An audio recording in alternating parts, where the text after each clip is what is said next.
खेड, आंबेगाव, जुन्नर आणि शिरूर तालुक्यांमध्ये आता पावसानं उघडीप दिलेली आहे।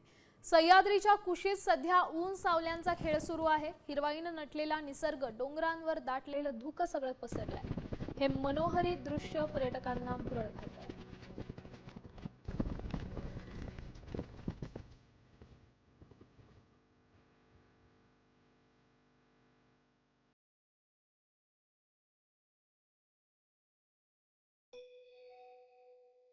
सह्याद्रीच्या डोंगर रांगांमधून आढावा घेतलाय आमचे प्रतिनिधी रोहिदास खाडगे यांनी। पाहूया।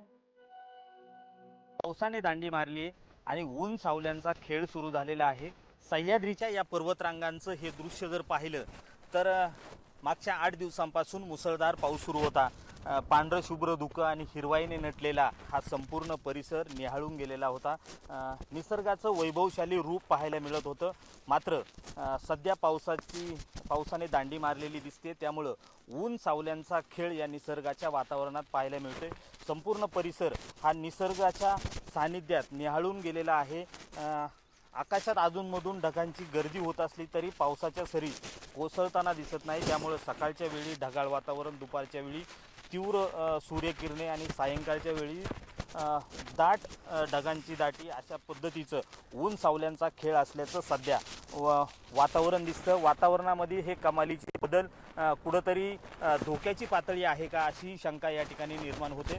रोहिदास खाडगे, साम टीव्ही न्यूज, भीमाशंकर, पुणे।